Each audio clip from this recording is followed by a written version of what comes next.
even though I can't hear that. Yeah, no, gonna listen to it on the it's screen. going. Okay.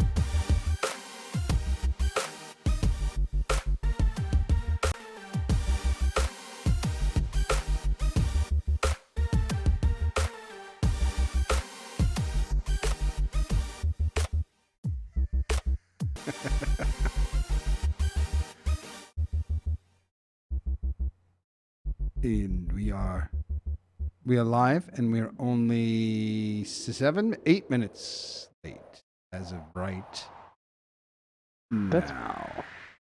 good for us, though. That's 8 minutes, pretty good for us. like exactly on time for us. Yep. All right. That music is over, and you could cut that theme music, and we could you can cue up your next song. Yeah, I'm gonna cue up the next song. And I am going to get a drink. All right, so welcome to another edition of Gamma World. Welcome. And apparently Pete is using a device that could record my broadcast. I have to be careful. What? I don't know. It's what it says at the top of my Skype, that you can record my broadcast. Dude, my setup is so good now, though. I got a converter to a bigger monitor, so I have like the Roll20 on a huge monitor here, and then I have you on a little monitor. It's perfect now. I'm pushing this out. So it's good. Dude, I mean, we're getting a little studio-like. Fucking tits right now. Fucking tits. All right. All right. I have a surprise for you, too. Oh, yeah? Is it... What is it? Oh, wait a minute. What is that?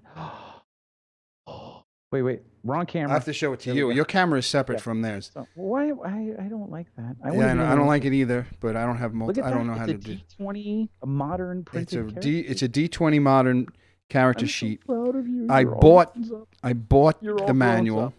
I bought the manual, and this is the PDF. I didn't fill it out yet, but I went through my notes, and so I'm ready to fill it out. I do have a couple of couple of feet questions, because I was checking out my feats. I have some feats on here, and I don't know. I feel like this is off my volume anyway.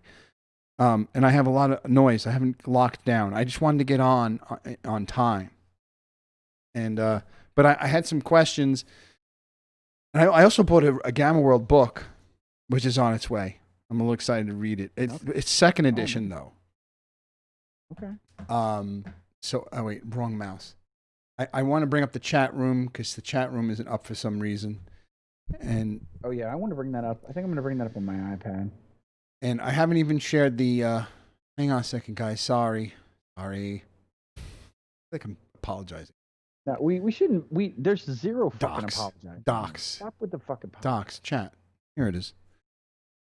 Where's my Twitch? Fuck the apologizing. No. I need to apologize. Stop. No. Okay. Listen, you got some. All right. There we go. There's Twitch. I'm going to pull Twitch up. You got Twitch up? I don't know what happened, why it's not docking. Okay, he could dock this way. No, I don't want to dock there. We're really close to not needing to do any of this shit before the show starts. We're really close to, and we had a discussion, we're going to be getting rid of this map soon, I think. And we're going to be changing this up a little bit. And I think it's going to look cooler. And I think that we're going to use Roll20 just for dice rolling. We're going to try that, and we're going to have I'm going to have a separate scene for the map for the rare times where I'm confused as hell and you need to draw something for me. That'll be in a separate, and you'll have the whole screen, so that way you could draw a little bit bigger, and maybe it'll be a little bit easier. That's going to be cool. Only when I'm inadequately describing things to Nick's specifications. Right. Listen. Yes. I require certain narrative detail.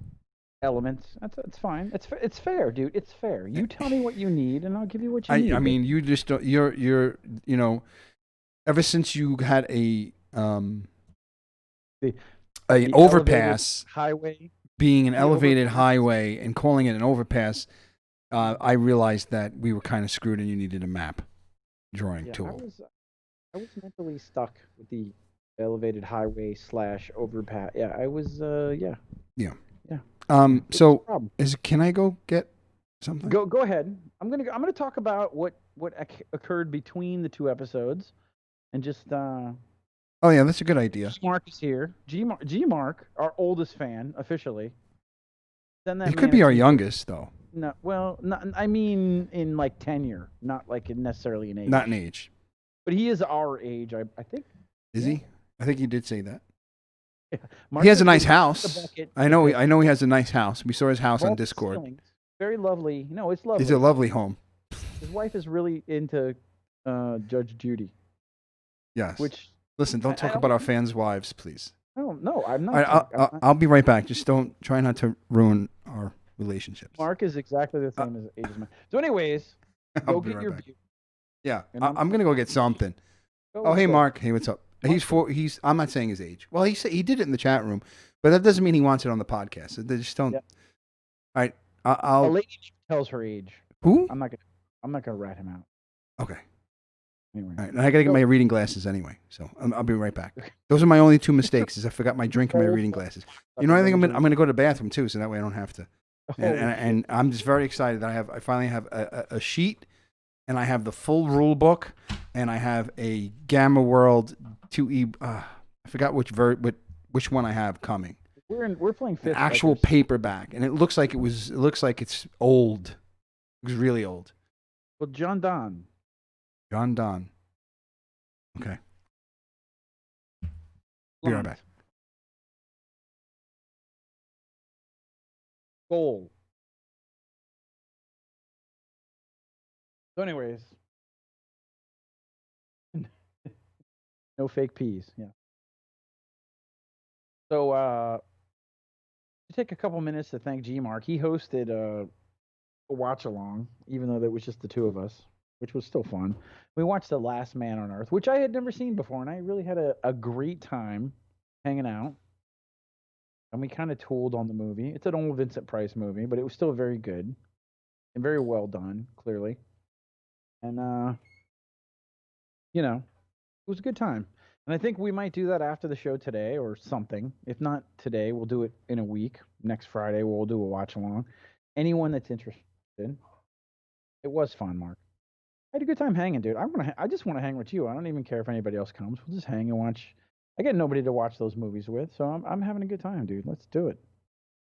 You don't want to watch Judge Judy anyways, right? Fuck Judge Judy, dude. Come on. Say it in the chat. Say fuck Judge Judy.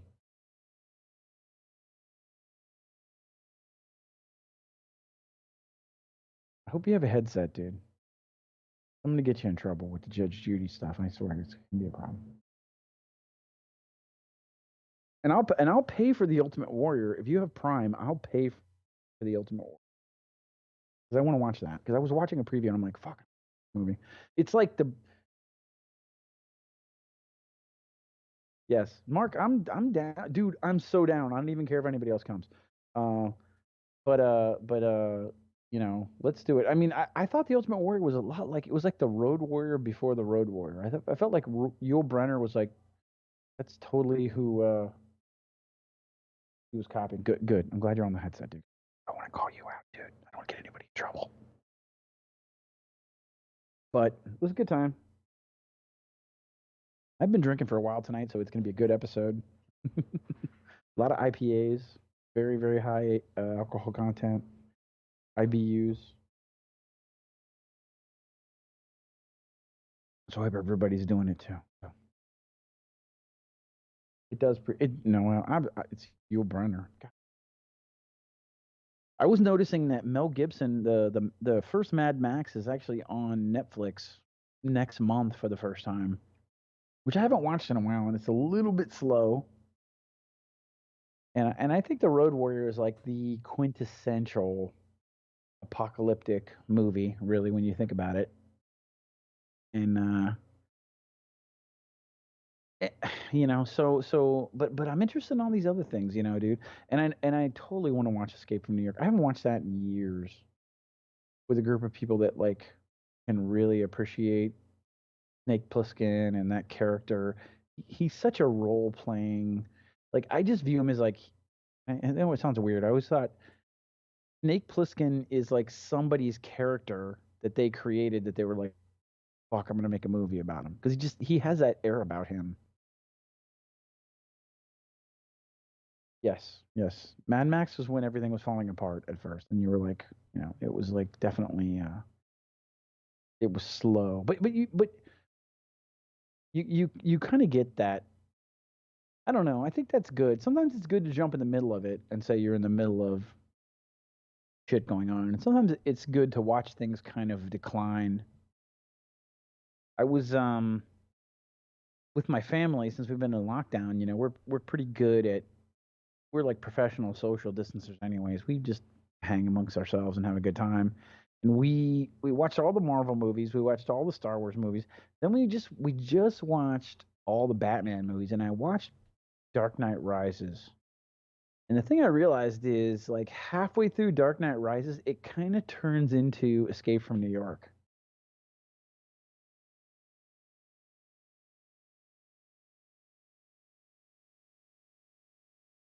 I heard if there is a movie you love, the Shout Factory version yeah, is the way to go. I think we might have to talk about that after in the after show because I don't 100% understand the statement.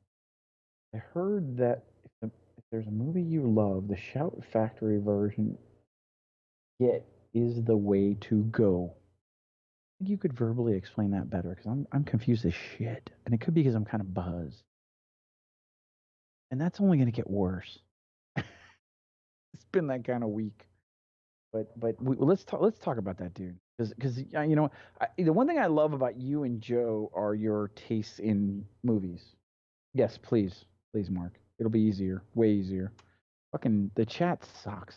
That's why I can't wait to get you guys in here. It'll be great. So Nick has taken a ridiculously long time. Like, what's going on? Like a really long time, and I feel like I've filled a decent amount of time, but he's been gone for a while. So, anyways, yeah, we'll figure out what we're gonna watch tonight. And the other one, the Domestics that you recommended, also very cool.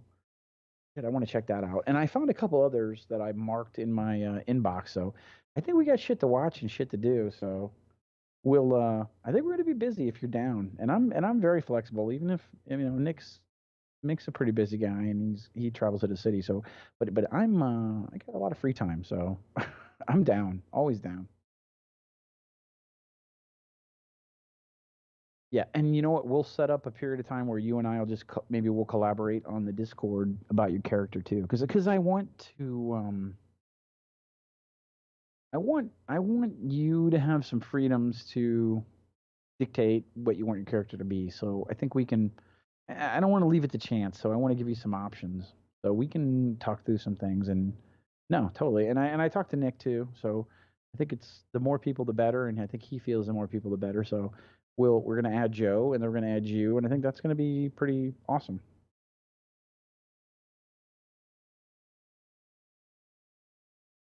I'm drinking local. The giant. What is this? This is a quart. This is 32 ounces. It's an IPA. This is Magnolia IPA. It's 5.4% alcohol by volume. Good shit. So, oh, Nick is turning the lights off and shit. Oh my god! Finally, I feel like I was gone a long time. Yeah, you were. He can't even hear us yet, Mark. He's got his reading glasses. He's got his headphones. Yeah, it felt like you were gone a long time. It did feel. It felt like a really long time. I had to. Well, I didn't have to go to the bathroom. I tried to go to the bathroom, and I couldn't find my glasses for a minute or two. Oh. Sorry. So that's now that part we have to work on. I have to work on. Just having everything done and ready. Wow, I missed a lot. I was talking to Mark. No fake peas. Yeah, that's what happened. That's exactly what happened. I went He knows he's 47, just like us, Nick. I had a fake pee. I was like, I didn't really have to pee. I was trying to force a pee. He knows the struggle. He knows the struggle. And there was nothing there was no, I couldn't pee. So I did stand there for a good minute trying to see if I had some, but really had nothing. Getting old's a bitch, dude. But I'm sure something's going to happen. But whatever. There's nothing I can do. Let's see. We really need like diapers or rubber pants for this. Yeah, I'm down with diapers.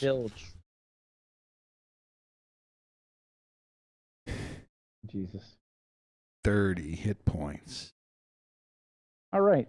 So, where did we leave off, Nick? We left off. You were in a bit of a precarious situation.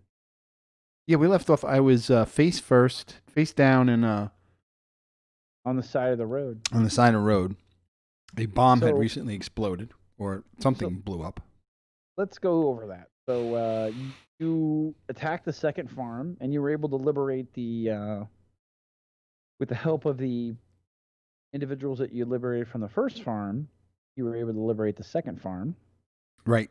And as you were escaping, you had rescued your mother. Right. And as you were escaping, you had kind of lost track of Gears and the lurch and the chaos of everything that went on. And when you finally thought to look for him, Did you say lurch? In the lurch? In the lurch. I thought you said Gears and lurch. Yeah, in the lurch is he's a totally different guy. But you had lost track of him, and when you finally thought to look for him, you realized that you had seen his arm and not the rest of him, and then it promptly exploded and ripped the truck that you were in half, sending you flying and landing to the ground, flaming rubble everywhere around you. And as you looked across the highway, you could stare into the empty and vacant eyes of your mother as you slowly slipped into unconsciousness. And I'm pretty sure that's a pretty concise. We didn't get into the details of the operation, which went really, really well. It did. I was really excited about how well it went. And we saved a lot of people, including the people we wanted to get, one of the people that we wanted to get. And then I was trying to just, I think, get some distance between us and then whoever was chasing us. Matter of fact, if I remember correctly, we were being chased, and I don't know if it was Gloom. I think Gloom took a great shot at somebody, and the two buggies collided that were trying to chase us, and there was this huge explosion. It was like, yeah, and then I was just like, where's Gears? And then. And then, yes. And then it all just went to crap. And, yeah, like you said, I'm unconscious. I'm on the ground, but I don't know really much else. Obviously, I don't know anything else. So you said, I don't know if, when we ended the last show, you kind of hinted that, but like Mark said, you could retcon anything. So I'm not even going to say what you said occurred, just in case you did decide to change your mind. So yeah, I'm in the ground. You have to tell me what's going on. Am I dead? So you managed to bring yourself to consciousness for an instant, and you can hear chaos around you. You hear screaming. You hear blood-curdling screams. You can see people running about in the peripheral of your vision, which is completely blurred. You're right on the edge of the high grass. As you look across the road, you can see half of the body of your mother laying in the middle of the road. Oh, jeez. She is obviously dead, torn, her fragile, incredibly fragile form. Yeah, she was torn in half by the explosion. She was almost half dead already, almost. Yeah. She was starving, yeah. And people are running around in chaos. There are people on fire. There are people screaming. And you manage to pull yourself up for an instant and then into the weeds. And then you feel yourself, someone reach their hands underneath your armpits and pulling you very fast deeper into the weeds. And you can hear from the direction that you came gunshots and more screaming and return gunshots and conflict. And that form continues to pull you deeper and deeper into the weeds. And then you feel yourself drop. And then once again, you drop back into unconscious. The explosion over and over again in your mind. And then you come to consciousness again for a moment, and it's very, very quiet. And now it's nighttime. And your legs feel like they're on fire. You can feel the pain, very sharp, very intense pain in your side that's excruciating. And you try to pull yourself forward again, and then you pass out again from the effort. And then you slip into a deep darkness. You kind of float there for a while, enjoying the feeling of not feeling. And then you don't really know how long you're kind of floating there, but you can hear a dripping. And the focus of that dripping kind of starts to bring you out of that sleep that you're into. You can feel a very hard stone behind your back. You occasionally can feel a very gentle touch on your brow. Bless you. Thank you. I don't have a sneeze And you button. can a coolness on your brow. You can feel someone binding wounds tight. And you come to, and you're laying in a very dark cave. And you hear a dripping.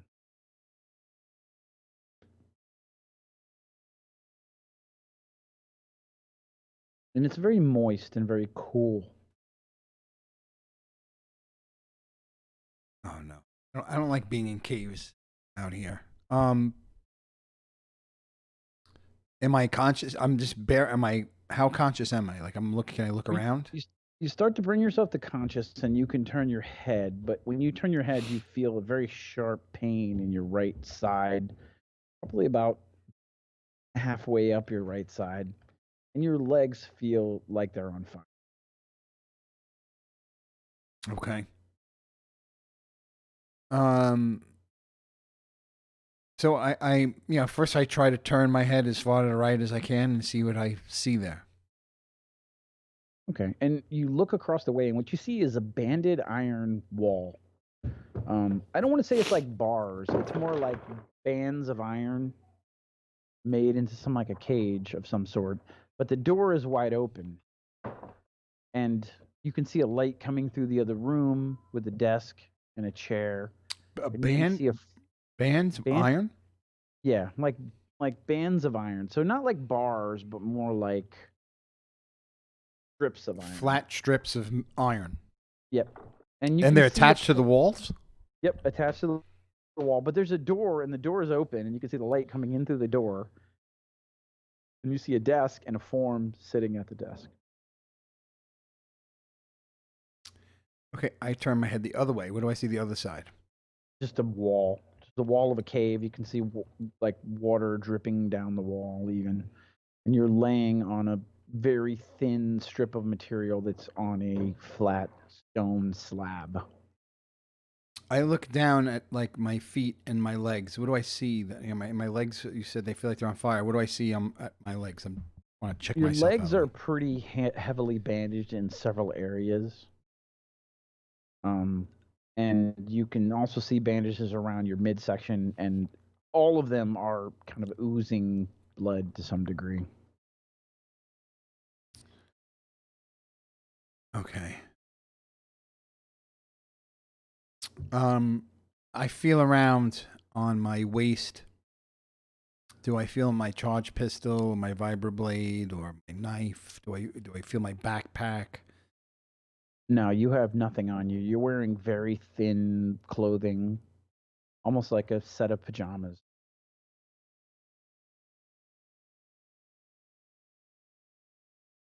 I turn back towards the form that they see by the through the bars or the Banded iron. the banded iron, and see if try and look up and down this. Look at that form. Can I look again? I want to get any other details besides it's just a form at a desk. You see the form kind of, you turn and make a small noise, and you can see the form turn and look at you and stand up and walk into the doorway of your, what you're assuming is some kind of cell, even though the door is open. Right. Do I recognize this person? No, you only see a silhouette at this point. They're just kind of standing there. Make a spot check. You hear the music playing right now, by the way? Oh. Sorry. My bad. Yes, I do. That's okay. Okay, there you go. I had turned it down from the intro music. That's fine. So, my spot is a +7.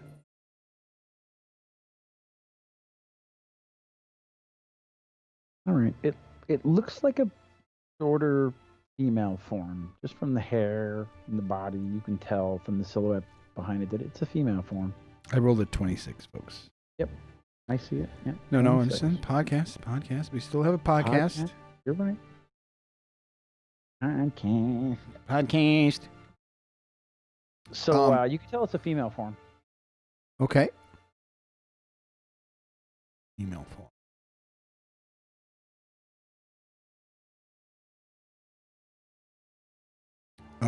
Okay, so I'm gonna attempt to speak. Okay. And I'm gonna say, well, where am I? You hear yourself start to speak, but the voice that you hear come out is almost alien. It's very much like a frog, like croaking, and you see the form pick up pace and run to you, and from a table near you by, grab a bottle of water and press it to your lips, and give you some water, which cools your throat because your voice doesn't feel like you have full control of it. It's almost as if you've been unconscious for a longer period of time than maybe you imagined. And she feeds you some water, and you can see very dark hair that kind of drips over your face as she puts the bottle to your mouth and cradles your head very gently and feeds you some water that you kind of hungrily take because you feel very, very thirsty. I'm gonna try again. So, who are you? Comes out. She looks down at you, and her hair is mostly over her face, so you really can't see it. It's kind of obscured. It looks like a kind face, and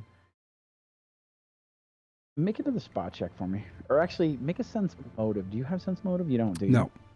Just roll 1d20 with no modifiers. 19. 19.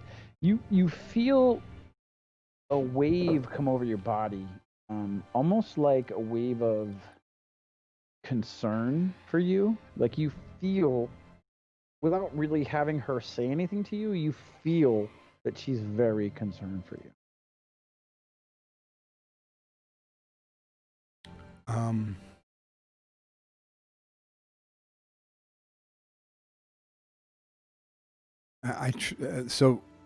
I don't get anything out when I ask who she is.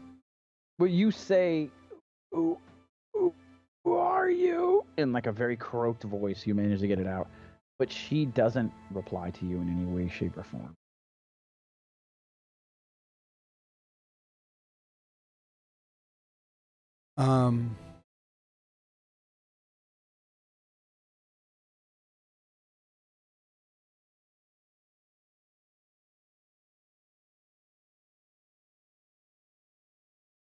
I try and sit up.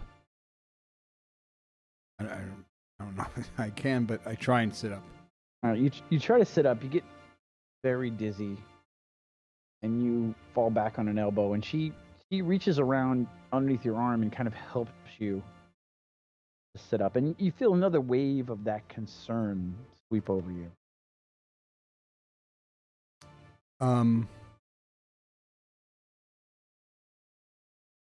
I look at her more closely.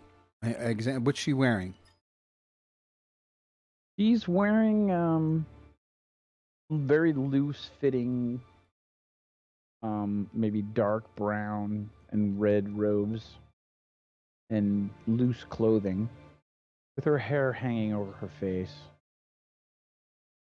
She human? She appears to be humanoid. I mean, 2 arms, 2 legs, 10 fingers, 10 toes.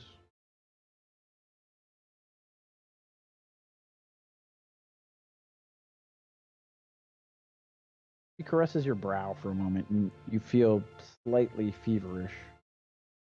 You can feel her hand is very cool against your brow.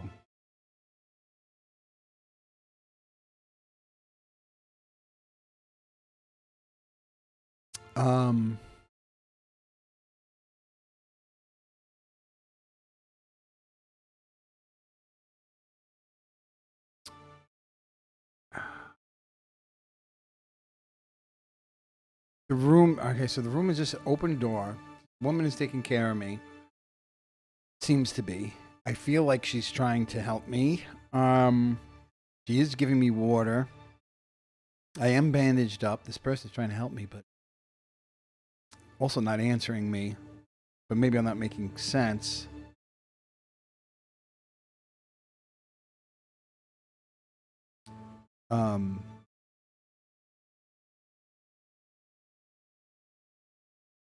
I think I would just be disgusted at this point. Probably just be. I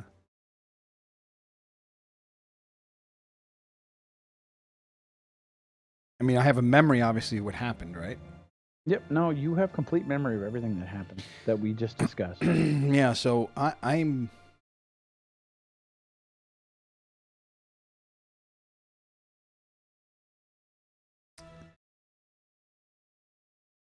I say to her, if I can try and get it out, gloom. I wonder where gloom is. He goes over to a drawer at the desk. She runs back outside the band and iron, and she grabs a board and starts to try to write something to you. But you really can't read or write, so you write something, scribble something on the board, but you really can't understand what she's trying to say to you. So I look at the writing, and the writing, I can't read it, but do I recognize it as being of any type of writing? Like a writing that I've seen maybe certain people use versus other people? Do I recognize the shapes? I mean, it looks like humanoid writing. You've seen it on signs around places. You can't really make out what it but is. I just can't read, and I can't read it. You can't read it, yeah. And you feel a wave of confusion, more concern. She goes also, so brings back a pill, and she tries to put it in your mouth.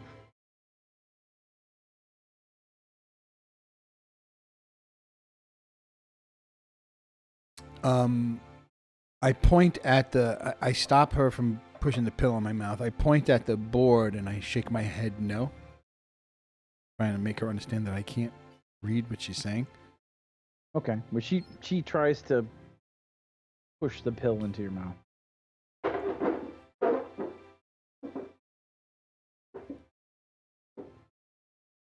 At this point, I just take it. Okay. So you take the pill, and she feeds you some water, and you take it back, and I would just lay back and just put my head back down and just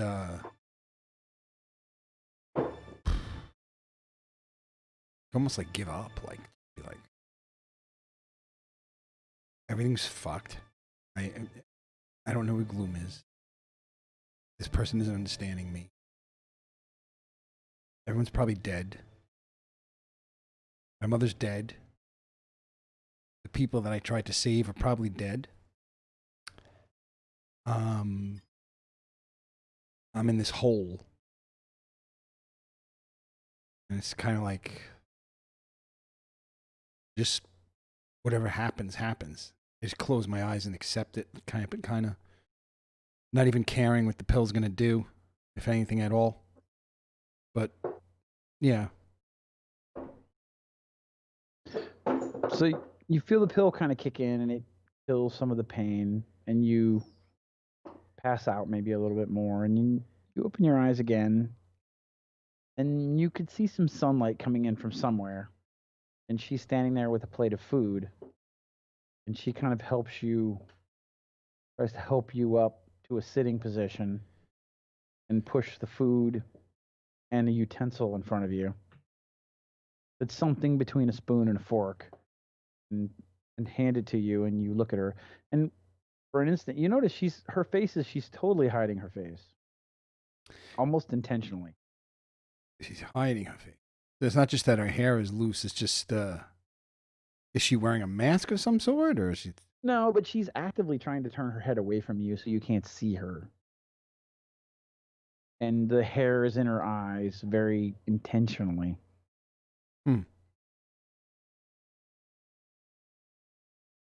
Thick, dark raven locks. And I think I'll try and ask her again. Who are you? Once again, she grabs the board and she starts to furiously write on the board. And you feel that same wave of concern and care. You just feel these feelings almost emanating from her, like she was trying to communicate to you in some other way, non-verbally, with emotional type feelings. So I put my hand on her hand and I stop her from writing, and I just shake my head, no. Not forcefully, just softly, even. Agree, yeah. And can I sit up yet, or no? Still, you need her help to sit up. You're weak, and you get very dizzy as she tries to get you vertical. You can feel the blood flowing ways that it really hasn't flowed in a while. That's not a sexual innuendo. So maybe, maybe from my elbows, I look around some more. I look back to the desk where she was sitting previously. Do I see anything on the desk? Do I see my stuff? No, you see a book and a glass of water sitting on the desk.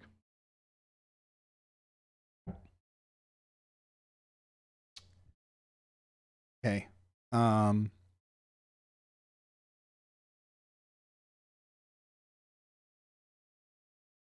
Book and a...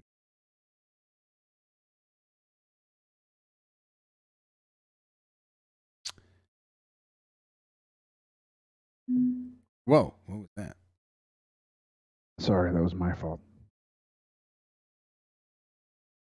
Did she give me the food?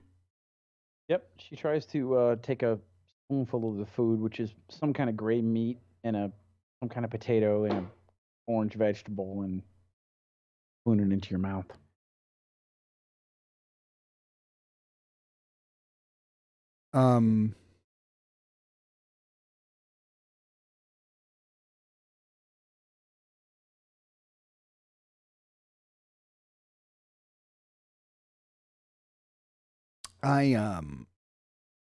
I think I just push the food away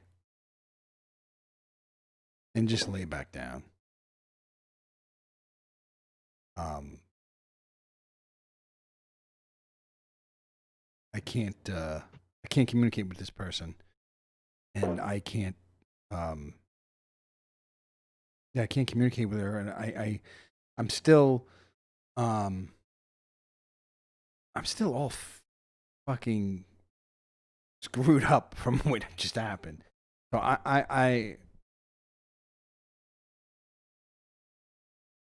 part of me just wants to die too. So I'm not sure. Part of me was hoping that pill would have done something else, or you know, you know, I don't think I want to eat any food.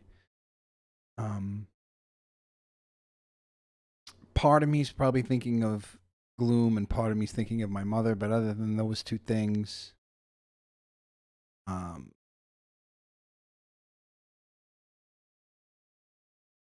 yeah, no, again, I think I just laid back down. Okay, you feel. I don't know if I'm ruining the game for you, but no, you're not, dude. Play your character. It's all totally fine. Okay, I'm just be like, you know, like holy shit, and just go back down. So you refuse a few food, and you feel just fear and concern wash over you, like an emotion. And she exhales loudly and kind of stomps away from you and slams the plate into the trash near the desk and closes the cell door, and the light goes off, and she disappears for the day. And you kind of lay there. You didn't have your pain pill, so the throbbing in your legs and your side persist, and you have another very fitful night until the sun comes up again, and he's sitting there again with another plate of food looking at you. And as she looks at you, you see kind of her hair move apart for a second, and you realize that it's not two very deep green eyes staring at you, but actually one much larger deep green eye staring at you, and a pair of pointy ears underneath her hair. But he seems very ashamed of showing you that or sharing that with you.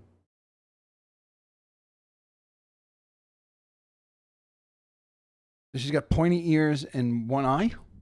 Yes. Okay.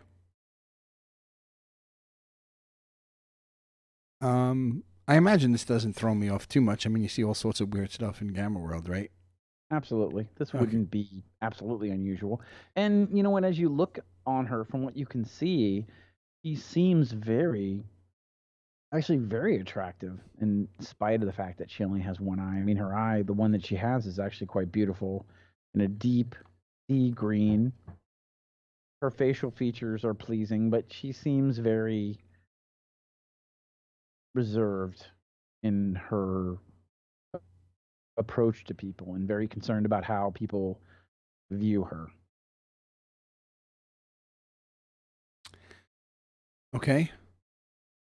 So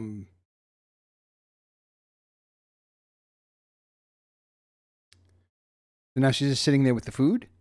Yep, another plate of food. She's kind of standing there. I look at her. I look at the food.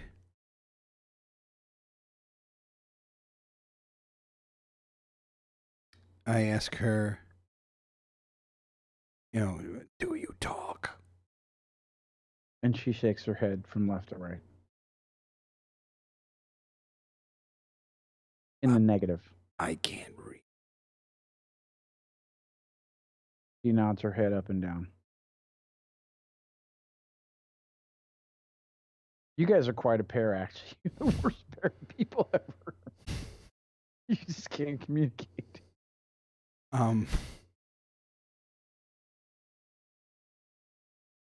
She puts her hand to her chest for a minute like this. She's patting her chest. Right. Okay. She motions at you, and then she pats her chest.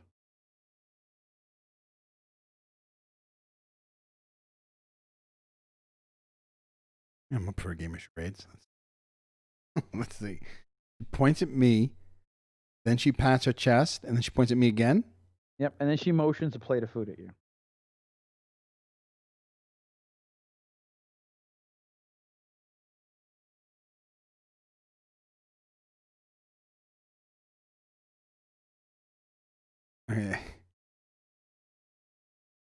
I'm going to ask her again. Maybe she could charade it out. Where? Where are we? Gloom. My friend Gloom. She takes her finger and she writes in the dirt. And you see, well, I mean, if you can't read, I can't really tell you what she writes, but she tries to write something in the dirt. And you feel like over you of just comfort and trust and concern. And it all seems very legitimate to you. Like you feel these feelings and you trust in them implicitly.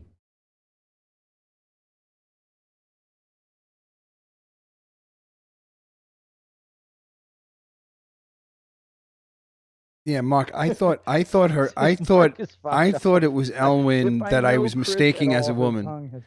I thought it was Elwyn that I was mistaking as a woman because Elwyn had his tongue cut out, and I was thinking the exact same thing, that this isn't a woman.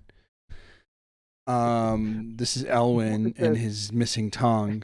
If I know Chris at all, her tongue has been cut out. That's Mark. You know, would I mutilate people? Yes, yeah. I do mutilate people. I don't know. All right, so so so what does she draw? And then I tell her, map. Draw a map. Map in the dirt or something. She and I point at the dirt. A zigzag line in the dirt. And then where she wrote these words, these letters in the dirt, she draws an arrow to this zigzag line in the dirt. It almost looks like a lightning bolt, like in the ground, but she draws an arrow to it. And she points an arrow from the word to the thing. Well, let's do this. What's your intelligence? Do you have any kind of bonus at all? Oh, no intelligence bonus. My intelligence, I was just filling this in. Let me fill it in. Right down the line, I have 15, 14, 14, 11, 11, 10. So my intelligence is 11. All right. So roll 1d20.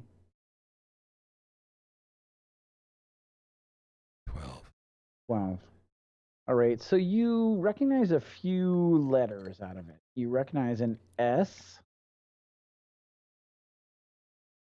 and T, and a K. S, T, and K. Yeah. So you see S, K, blank, blank, T. And then the arrow. And then an arrow? Yep. Pointing to a zigzag. To the zigzag, that lightning bolt, the whatever she drew in the ground. Skeet, skit, skit, skeet. Skeet, skeet, skeet. Little John. Okay. Eat your food. Okay. And she tries to put her hands under your armpits again and lift you up to like a sitting position. Okay, I try and sit up too. Okay, so she's able to help you lift yourself up.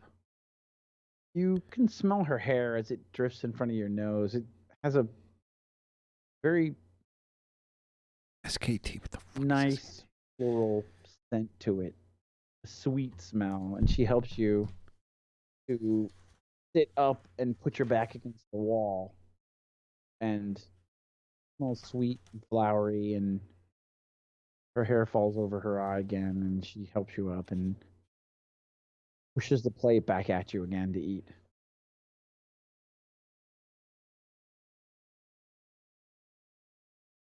All right, I look at her, I look at the food.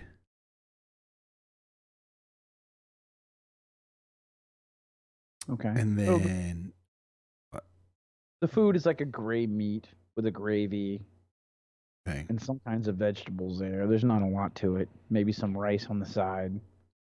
I slowly watching her, I slowly pull the plate towards myself. I stick the spork into the meat. Yep. You spork it. And I kind of I take one piece in my mouth and chew it while watching her. Yep. It's very tough. It's Gravy nasty. is pleasing. Yeah, it's not great. It's the gravy's something. pleasing. And you're very hungry. You realize how hungry your body is as it's trying to heal. You can feel once again waves emanating from her again of just pleasure or happiness that you're eating, and she sits back, and you can see her posture kind of relax as she watches you eat food that she presented to you. As my hunger starts to kick in, I kind of just pick up my pace eating wise, and I start to maybe even shoveling it a little bit as my instincts kick in like a little self-preservation. And after like a minute or two, I forget she's in the room. Okay.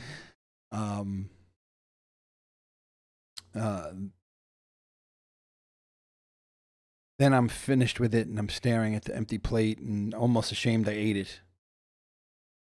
And I look back up at her.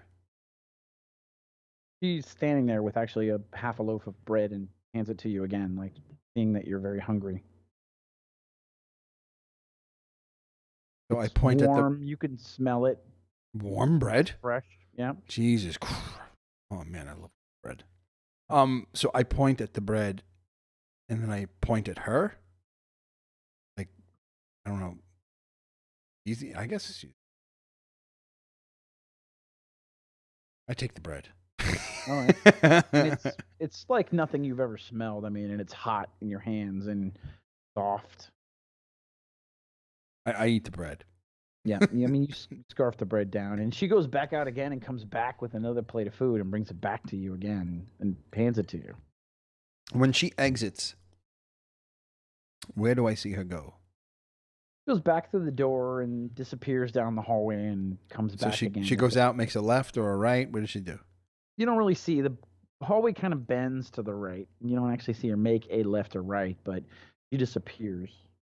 I mean, like, so she goes out through the... So I'm... Is it like my back to the wall and say I'm facing the opening to this... Let's call it a cell for now. Yep. And it's a she goes cell. Out, and then she goes left or right and disappears. Well, she goes through the gate, through the door, which is open, and the corridor bends to the right. So she doesn't really go left or right. It's one corridor. And you notice also that the cell you're in is larger, and there are multiple slabs in that cell. The cell so like you're laying on a slab with a mattress on it. There are multiple slabs with mattresses on it within that banded cell.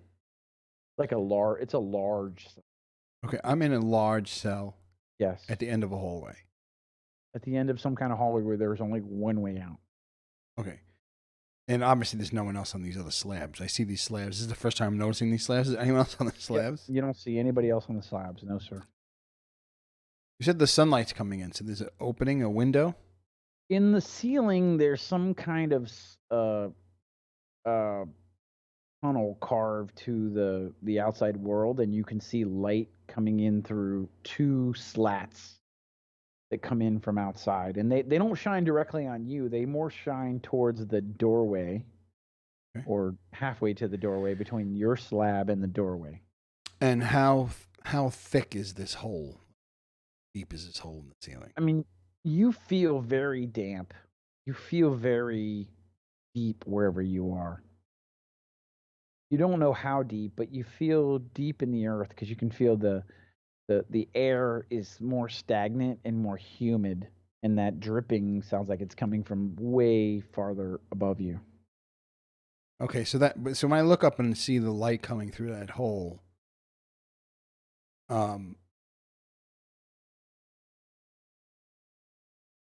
I must see several feet of like rock or whatever, and then into some sort of darkness before I see the light shine. So I can't tell how deep it is, but I must see several feet of rock or something. No? Yeah, several feet. You can't see from where you are. You'd have to try to get on your feet. Oh. but from where you are, you feel under the ground somewhere. Right. Yeah, no, it's got a scent to it. It's There's a underground. muskiness. Yeah. There's just that cave-like feeling, like Yeah. you're in a fucking cave, you know. Mm-hmm. And I've been in caves. Oh yeah, filled with cannibal, midget, dwarf, Oh yes. mutant cocksuckers.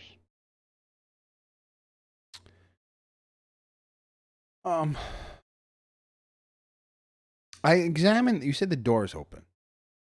Yep, door's wide open. But now the door is. Can you describe the door? I mean, it's also a banded door, so it's just doubled back over the one wall, so it could be easily shut in place. These bands of iron that kind of arc over the top of, the opening of the little cave that you're recessed into.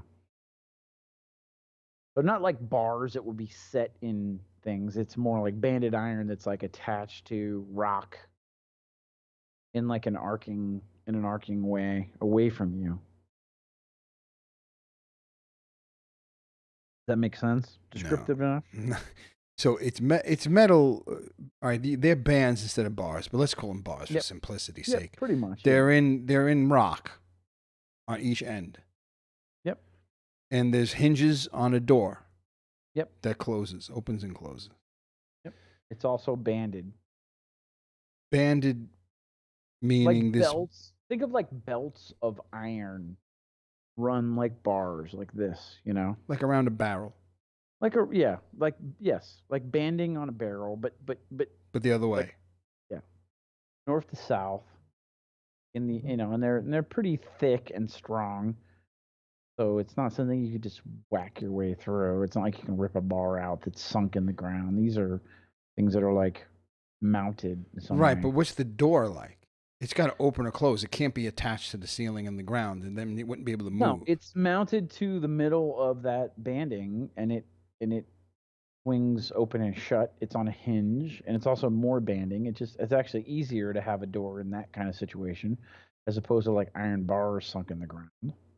Okay, so there's another set of these bands that are attached to these others, and it's a swinging. So there's a let's call it a gate, I guess. Is it a gate kind of thing? And there's a lock. There's a lock, like a locking mechanism. Yeah. I mean, you don't see it because the door's open, so you don't see any of that. Oh, I don't see. I'm trying to get an idea of the business end of that door. Like if it's a lock with a key, and if the key is in the, I can't see any of that. Because you're saying it's open in the other direction. It opens out. Yeah, it's all the way open out. Yeah, and out of the cell. Wide open. Right. So I'm see very little of it then. Yes. Gotcha. I'm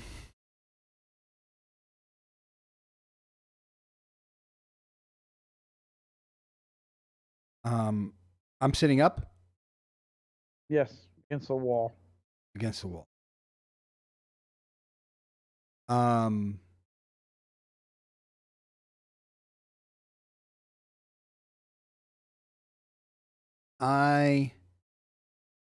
Can I get to my knees? Like hands and knees? You start to try to move yourself, and you're very dizzy and weak. You bring yourself to your hands and knees, and your head is kind of swimming. He comes back through the door with a separate second plate of food and kind of sees you trying to do this and puts her hands under your armpits and tries to help you maneuver yourself into that position because you're very shaky. Okay, does she get me to my hands and knees? Yes. Okay, so I'm staring at the floor. I'm waiting for the room to stop spinning, I guess. Yep. No, and it takes a couple seconds. You could just tell that your body is not used to being in any position but being completely prone, which would imply that you've probably been laying on your back for a considerable amount of time. Yeah, like I feel like, geez, is this like 20 years later? I look at my hands. What do I see in the back of my hand? Do I recognize my hand? I mean, they look thin and kind of gaunt. And even your wrists look kind of small when you look at them for being such a big guy, and your forearms. You know, you Did I lose weight? you look like maybe you've lost some weight. Yeah.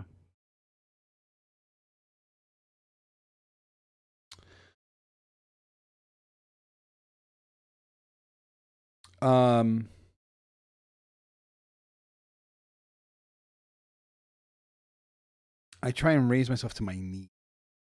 See if I could take like one hand away and then another hand away. If I could get to, I'll try one hand first. Like, see if I could. Like, I don't want to try standing on my feet just yet. I want to be closer to the ground with my. All right, so you move to your knees, and once again, your head starts to swim a little bit, but you're able to get to your knees now, and your upper back is lean against that wall because you don't feel super stable. Like there's almost no way at the point that you're at now that you could put your legs underneath you, aside from the fact that they're screaming that you're kind of on top of them, and a tremendous amount of pain. All right, so And I just you go wince back for a second. I just Go ahead. I just go back to my maybe down to my. Yeah, and she grabs you and has her hand around your waist, around the back of your back. You can feel her pressed against you, and that very pleasant odor. Her body pressed against you. Is this an odor I recognize? No, I mean it's a sweet smell of almost like flowers and fruit. It's very pleasant and very attractive, but nothing that you recognize immediately. And you feel her body pressed against you. You feel her breasts pressed against you as she helps you onto your hands and knees. It's getting weird in this cell.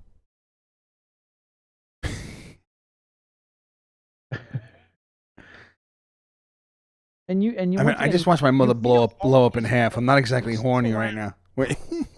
When she's around, you feel all these emotions though of concern and fear and trepidation, and you just feel them washing over you in waves when she's around. And it's way more intense. And when she's gone, you feel none of that. It's almost like you're vacant of any emotion at all, which is pretty much your experience in life, is that you're just an empty vessel.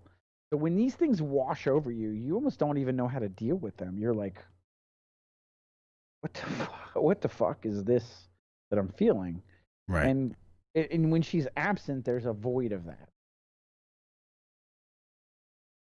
Yeah, like I like having her around. Um,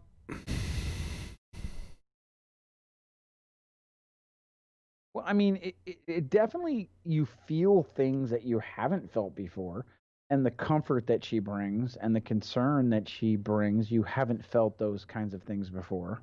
right. I'm just thinking what to do here. Can't exactly. We haven't said two words to each other. I have no idea. Trying to figure out where I am, too.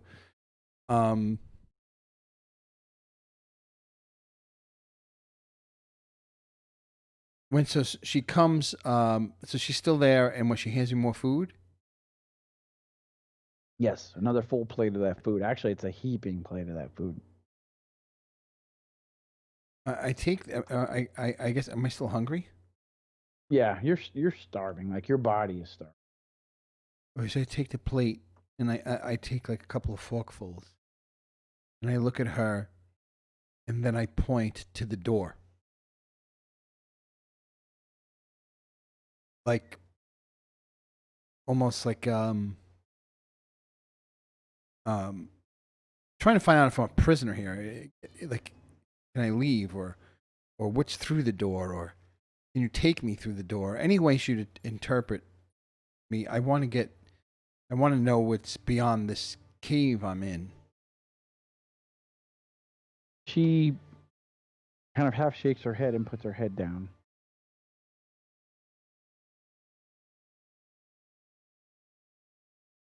Hmm.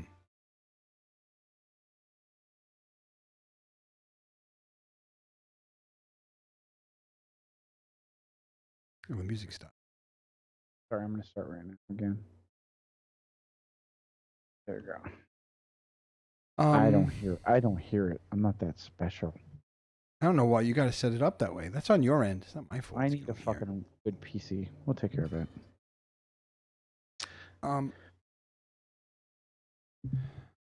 Takes her head and puts her head down.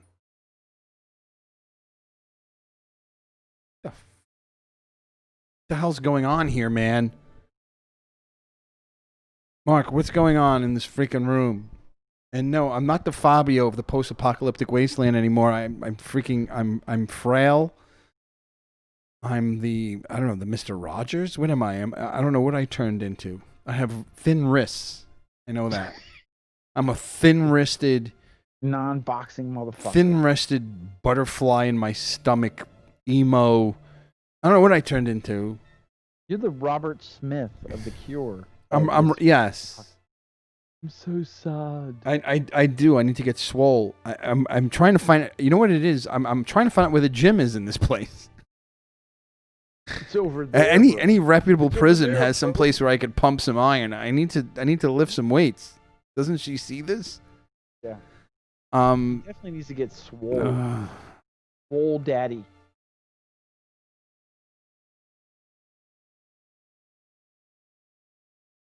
I wonder if I'm with the farmer's daughter over here. Like, this girl just kind of like took me in somewhere or something, and her dad doesn't know. The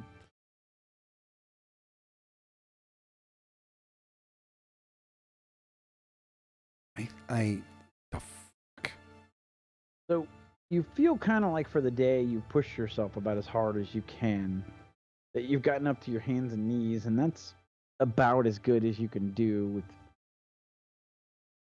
what your body is going to allow you to do, and you kind of slide back down to the ground or to the stone with the mattress on top of it, and you collapse. You're kind of exhausted, actually. You feel like your body's just super tired after you finish that plate of food, and you slip off to sleep. And then as you're dozing, you hear screaming. Yeah. You wake up to screaming. What the fuck? I'm fucking... My leg! My leg! And you open your eyes and you see on another stone slab across from you, she is tending to someone who she's binding their legs. You can see he has long white hair, and instantly you recognize that it's Bartaz. What? Fuck. Oh, so fuck up. Bartaz? And then he passes out for a minute as she's binding his legs, and you can see she's tending to him. And he passes out. And he's a couple out? times he grabs her, he tries to hit her, and she forces him down. But she stands up, and then the door swings closed, and you hear clink as she locks. She locks it, huh? And walks away, and you're left alone in the cell. And you can see maybe about 10 feet away from you the legless form of Bartaz. Oh, he has no legs? Who wants to immediately discuss philosophy. Wait. Oh, he woke up? No, he's unconscious, but you could just tell he wants to discuss philosophy immediately. Okay. Yeah, well, there's a lot I have to talk to Bartaz. Well, I'm not going to wake him up, though. He's unconscious and laying there. You can see he's breathing very shallow. I look at him. Is there anything else I could tell by looking at him? No, I mean, his clothes are pretty tattered. He has no weapons or anything on him. He's just laying on that same kind of very thin piece of fabric on top of a stone slab. The same cell as you, but she locked the door when she brought him in. All right, I just put my head back down on this thing, and I'm in some sort of convent or something. I just close my eyes. Okay. You close your eyes and you drift off again. You don't really know how long you drift off in any of these periods because your body is just so torn and battered. And as you're laying there in slumber, and you're reliving over and over again what happened. You see the arm. You look into your mother's eyes. You see the explosion tear the truck apart. You see the explosion tear people apart. You feel your body flying through the air. You feel the heat of the explosion. You feel the impact of the ground. You feel yourself being dragged through the weeds again. And then you wake up and you're laying there and you can hear Bartaz talking to you from across the room. Hey, hey, hey. Bartaz. Where are we? Who is that? Meecho. Meecho. Oh, fuck. Where are we, I Bartaz? thought you were fucking dead, man. I thought you were dead. I thought everyone was dead. Where are we? Most everybody is dead. Did you see Gloom?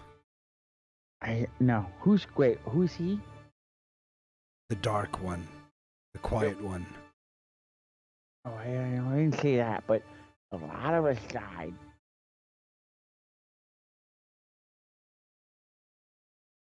Is anyone left? Elwyn? Rowan? I don't see Elwyn.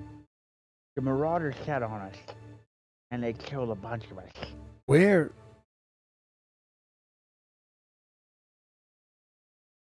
I try and sit up.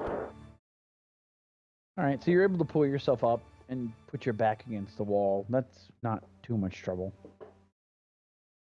How far is he from me? He's probably about maybe 15 feet from you.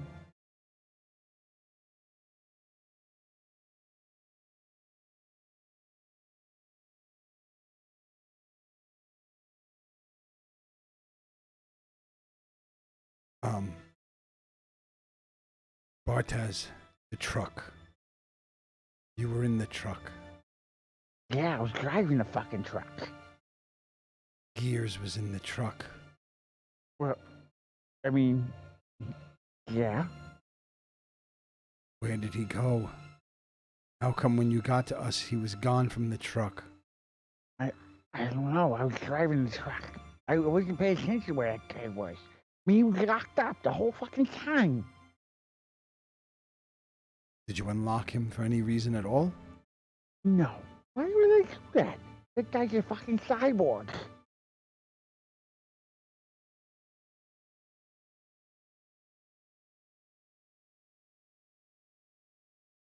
Oh, my leg. I want to eat fucking leg. He's just rubbing the stumps of his knees where he has nothing below his knees. Listen, I think we're in some sound. It's called Skelt. Skelt? Skelt.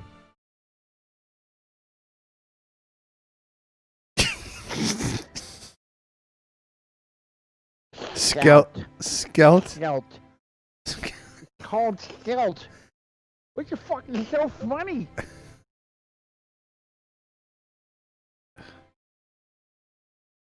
Skelt. We're in some kind of fucking hole, man. Where's Skelt? What is Skelt? I don't know what the fuck Skelt is. We're in the middle of fucking deserts. Deserts? There's no deserts over here. No, we're in the middle of fucking wasteland. How did we get from there to here? I don't know. I felt somebody dragging me. The next thing you know, I'm on this fucking cracked ground, and then I'm in this fucking hellhole.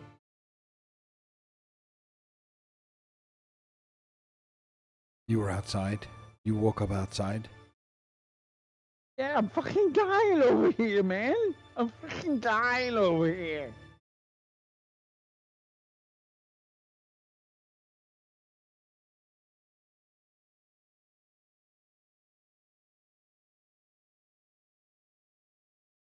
Fucking gears. Guy's a fucking cocksucker.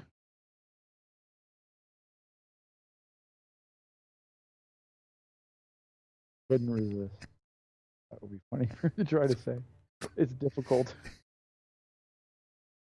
Yeah, I listened to the episode, you motherfucker, when I went to pee and you said you wanted to discuss philosophy with this fucking guy. Well, he's yeah, but he's not. So, you know what? I do want to discuss philosophy, but now we're in a different. The situation has changed. I'm a little pissed at him that he fucking lost gears. You fucking lost gears, you fuck. You have no legs because you fucking lost gears. No, I didn't fucking lose gears. It wasn't my fault. I didn't see that fucking guy.